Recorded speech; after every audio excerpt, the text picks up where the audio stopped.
എല്ലാവർക്കും സ്വാഗതം unicorn Edu സീരീസിലേക്ക്. നമ്മൾ ഫിംഗർ പ്രിൻ്റ് സെർച്ചിൻ്റെ പ്രാക്ടീസ് ക്വസ്റ്റ്യൻ സീരീസ് ആയിരുന്നു ചെയ്തുകൊണ്ടിരുന്നത്.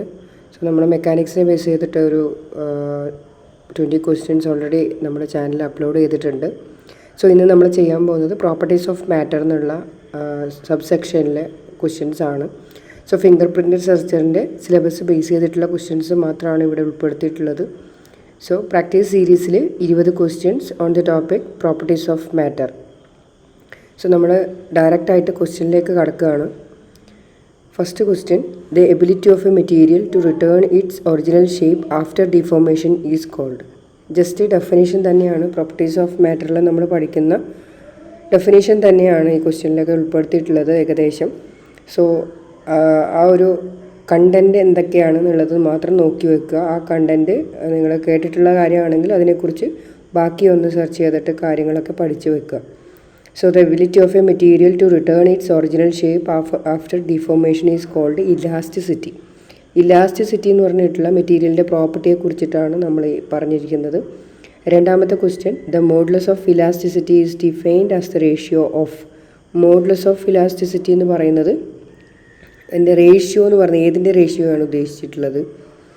ഇത് നമ്മൾ ഓപ്ഷൻസ് കണ്ടു കഴിഞ്ഞാൽ കൺഫ്യൂഷൻ ഉണ്ടാക്കും കൃത്യമായി പഠിച്ചിട്ടില്ലെങ്കിൽ. Modulus of elasticity is always a ratio of stress to strain. Stress divide by strain എന്നുള്ള രീതിയിലാണ് മോഡുലസ് ഓഫ് ഇലാസ്റ്റിസിറ്റി വരുന്നത്. ഇത് പഠിക്കുമ്പോൾ തന്നെ എത്ര തരത്തിൽ മോഡുലസ് ഓഫ് ഇലാസ്റ്റിസിറ്റി ഉണ്ട് എന്നുള്ള കാര്യം കൂടി നമ്മൾ ഓർത്ത് വെക്കണം. ഓരോ 20 ക്വസ്റ്റ്യൻസും നമ്മൾ ഡിസ്കസ് ചെയ്യുന്ന സമയത്ത് അതുമായി റിലേറ്റഡ് ആയിട്ടുള്ള ബാക്കി കാര്യങ്ങൾ കൂടി നോക്കാൻ എല്ലാവരും ശ്രമിക്കുമെന്ന് വിചാരിക്കുന്നു. Coming to the next question, which of the following moduli of elasticity applies to the deformation of a solid when shear force is applied? നമ്മൾ പറഞ്ഞു മോഡുലസ് ഓഫ് ഇലാസ്റ്റിസിറ്റി പറയുമ്പം there are 3 types of modulus of elasticity. അത് ലോഞ്ചിറ്റ്യൂഡലിലുണ്ട്, അതായത് വോളിയത്തിനെ base ചെയ്തുകൊണ്ടുണ്ട്, ലെങ്ത്തിനെ base ചെയ്തുകൊണ്ടുണ്ട്. Longitudinal എന്ന് പറയുമ്പോൾ ലെങ്ത്തിനെ base ചെയ്തുകൊണ്ടാണ്, volume base ചെയ്തിട്ടുണ്ട്, പിന്നെ അതേപോലെ ആംഗിളിനെ ബേസ് ചെയ്തിട്ടുണ്ട്. അതാണ് ഷിയർ ഫോഴ്സ് എന്നൊക്കെ പറയുന്നത്. ആംഗിൾ ആണ് ഉദ്ദേശിക്കുന്നത്, ആംഗിൾ ചേഞ്ച് ആണ് ഉദ്ദേശിക്കുന്നത്. അതുമായി ബന്ധപ്പെട്ട മോഡുലസ് ഓഫ് ഇലാസ്റ്റിസിറ്റി എന്ന് പറയുന്നത് ഷിയർ മോഡുലസ് ആണ്. നമ്മൾ പറഞ്ഞ മൂന്ന് മോഡുലസ് ആ ഓപ്ഷൻസിൽ കൊടുത്തിട്ടുണ്ട്. Young's modulus, bulk modulus, shear modulus കൊടുത്തിട്ടുണ്ട്. യങ്സ് മോഡുലസ് ലെങ്ത്തിൻ്റെ അതായത് ലോഞ്ചിറ്റ്യൂഡൽ ഡീവിയേഷനെ കുറിച്ച് പറയുന്നതാണ്. ബൾക്ക് മോഡുലസ് വോളിയം ആണ് മീൻ ചെയ്യുന്നത്. ഇതിൽ പോയിസൺ റേഷ്യോ എന്ന് പറയുന്നത് പൊസോൺസ് റേഷ്യോ എന്നാണ് ഇത് വായിക്കുക. പൊസോൺസ് റേഷ്യോ എന്ന് പറയുന്നത് ഇതുമായി ബന്ധപ്പെട്ട കാര്യമാണ്. അതായത് മോഡുലസുമായിട്ട് ബന്ധപ്പെട്ട 3 കാര്യങ്ങൾ മോഡുലസുമായി ബന്ധപ്പെട്ട കാര്യമല്ല. പൊസോൺസ് റേഷ്യോ ഇസ് ഡിഫറെൻറ്റ്. പൊസോൺസ് റേഷ്യോ കുറച്ച് മെറ്റീരിയലിൻ്റെ വാല്യൂസൊക്കെ നോക്കുന്നത് നല്ലതായിരിക്കും.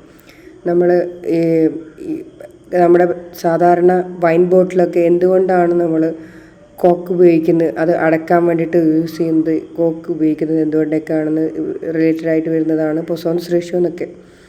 അതൊക്കെ ആ ഒരു കാര്യമൊക്കെ ജസ്റ്റ് ഡീറ്റെയിൽ ആയിട്ടൊന്ന് നോക്കി വെക്കുക. എന്താണ് പൊസോൺസ് റേഷ്യോ, അതേപോലെ എത്രയാണ് ചില എക്സാമ്പിൾസ് വാല്യൂസ്, ഏത് റേഞ്ചിലൊക്കെയാണ് അതിൻ്റെ വാല്യൂസ് വരേണ്ടത് എന്നുള്ളത് കൂടി ഈ സമയത്ത് നോക്കി വെക്കുക.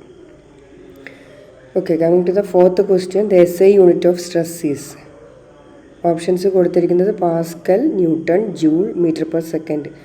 നമുക്ക് യൂണിറ്റ് കണ്ടാൽ അത് ഏതിൻ്റെയൊക്കെയാണ് എന്നുള്ളത്, അതായത് നമ്മൾ നേരത്തെ പഠിച്ചിട്ടുള്ള ക്വാണ്ടിറ്റിയുടെ ഒക്കെ കാര്യം നമുക്കറിയാം. സ്ട്രെസ് എന്ന് പറയുമ്പം it's a type of pressure. Answer പാസ്കലാണ്. പാസ്കലാണ് നമ്മുടെ സ്ട്രെസ്സിൻ്റെ യൂണിറ്റായിട്ട് കൊടുത്തിട്ടുള്ളത്, SI യൂണിറ്റായിട്ട് കൊടുത്തിട്ടുള്ളത്. Coming to the next question, Poisson's ratio is the ratio of. ഏതിൻ്റെ റേഷ്യോ ആണ് പൊസോൺസ് റേഷ്യോ എന്ന് പറഞ്ഞിട്ട് നമ്മൾ പഠിക്കുന്നത്? Lateral strain to longitudinal strain ഉണ്ട്, longitudinal strain to lateral strain ഉണ്ട്. ഈ റേഷ്യോ ചോദിക്കുമ്പോൾ നമുക്ക് കൺഫ്യൂഷൻ ആക്കുന്ന പറയണം എന്താണെന്ന് വെച്ച് കഴിഞ്ഞാൽ, നമ്മൾ കംപ്ലീറ്റ് ആയിട്ടത് പഠിച്ചിട്ടില്ലെങ്കിൽ അതായത് നമുക്ക് കൺഫ്യൂഷൻ ഉണ്ടാക്കും. അതായത് ഇപ്പം ഈ എക്സാം ഓറിയൻറ്റഡ് ആയിട്ട് മാത്രം പഠിക്കുന്ന ഒരാളാണെങ്കിൽ അയാൾക്ക് റേഷ്യോ ചിലപ്പോൾ പെട്ടെന്ന് മൈൻഡിൽ നിൽക്കണമെന്നില്ല. അങ്ങനെ നിൽക്കണമെങ്കിൽ നിങ്ങൾ അതിൻ്റെ കാര്യം ഡീറ്റെയിൽ ആയിട്ട് പഠിച്ചിട്ടുണ്ടാവണം. അതായത് എന്താണ് പൊസോൺസ് റേഷ്യോ എന്ന് മാത്രം പഠിക്കുന്ന ഒരാൾക്ക് അത് കൺഫ്യൂഷൻ ഉണ്ടാക്കും. അപ്പോൾ ഡീറ്റെയിൽ ആയി പഠിക്കുക, എന്തുകൊണ്ടാണ് നിങ്ങൾ ആ പറയുന്ന രീതിയിലുള്ള റേഷ്യോ, അല്ലെങ്കിൽ ലാറ്ററൽ സ്ട്രെയിൻ എന്ന് പറയുന്നത് എന്താണ്, ഇവിടെ ലോഞ്ചിറ്റ്യൂഡൽ സ്ട്രെയിനും ലാറ്ററൽ സ്ട്രെയിനും തമ്മിൽ ഡിഫറൻസ് എന്താണ്, എന്തുകൊണ്ടാണ് ആ റേഷ്യോ അങ്ങനെ വരുന്നത് എന്നുള്ളത് കൂടി ശരിക്കും നോക്കിയിട്ട് തന്നെ പഠിക്കുക. So answer lateral strain to longitudinal strain എന്നാണ് ഇതിൻ്റെ ആൻസറായിട്ട് വരിക. സോ നമ്മളിവിടെ പല ക്വസ്റ്റ്യൻസിൻ്റെയും ആൻസർ ഡീറ്റെയിൽ ആയിട്ട് നമ്മൾ ഡിസ്കസ് ചെയ്യുന്നില്ല. ഒന്നാമത് നമ്മുടെ വീഡിയോയുടെ ലെങ്ത്ത് കൂടിപ്പോകും, ഒന്നാമത്തെ കാര്യം. രണ്ടാമത്തെ കാര്യം ഡിഗ്രി ബേസ്ഡ് ക്വസ്റ്റ്യൻസ് ആണ്. പല കാര്യങ്ങളും നിങ്ങൾക്ക് അറിയാവുന്ന കാര്യങ്ങളാണ്. ഒരു ടൈപ്പ് ഓഫ് നമ്മൾ വ്യൂവേഴ്സിനെ വെച്ച് നോക്കുമ്പോൾ കുറച്ച് ആൾക്കാർക്ക് ഇതിൻ്റെ കാര്യങ്ങളൊക്കെ നന്നായിട്ട് അറിയാവുന്നതാണ്. ഇപ്പോൾ വെറുതെ അതിനെക്കുറിച്ച് സംസാരിക്കുക എന്ന് പറഞ്ഞു കഴിഞ്ഞാൽ അത് നമ്മുടെ വീഡിയോയുടെ ലെങ്ത്ത് കൂട്ടുക മാത്രമേ ഉള്ളൂ. ഇനി അല്ല, ഇതിനെക്കുറിച്ച് അറിയണമെന്ന് താല്പര്യം ഉണ്ടെങ്കിൽ നിങ്ങൾക്ക് കമൻറ്റ് ബോക്സിൽ കമൻറ്റ് ചെയ്യുകയോ എനിക്ക്, അതായത് ഞങ്ങളുടെ യൂണിക്കോൺ എഡ്യൂ സീരീസിലേക്ക് നിങ്ങൾക്ക് മെയിൽ ചെയ്യുകയോ ചെയ്യാം, അതിൻ്റെ ഡീറ്റെയിൽസ് നിങ്ങൾക്ക് കിട്ടാൻ വേണ്ടിയിട്ട്. അല്ലാത്തവർ എന്ത് ചെയ്യുക, ഇതിനെ ബേസ് ചെയ്തിട്ടുള്ള ടെക്സ്റ്റൊക്കെ വായിച്ചു നോക്കുക.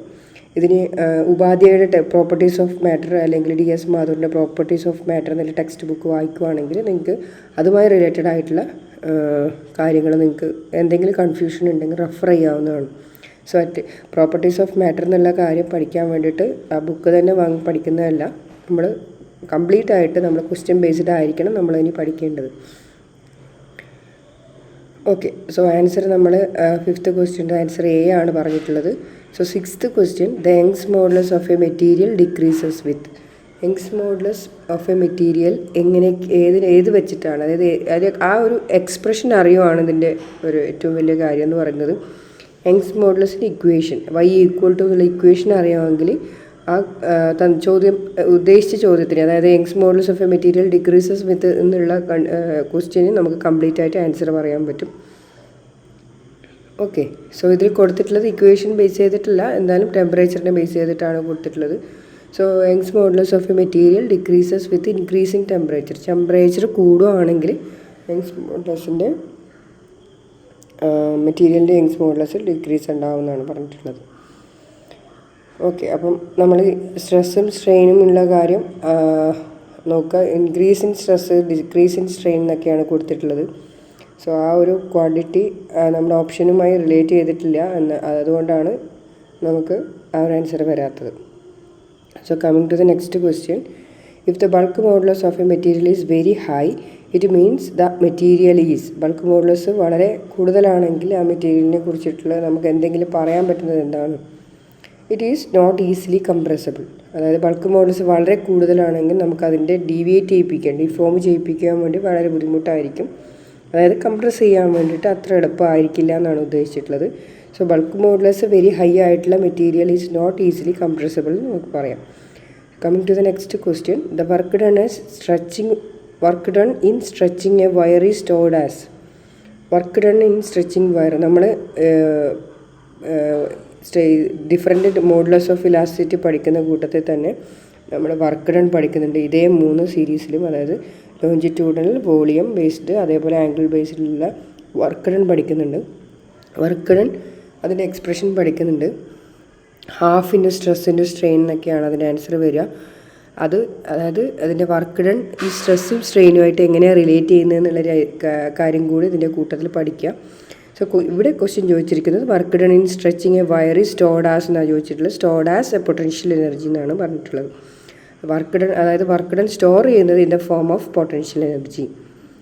Okay, coming to the next question, the property of material to withstand heavy loads without breaking is called.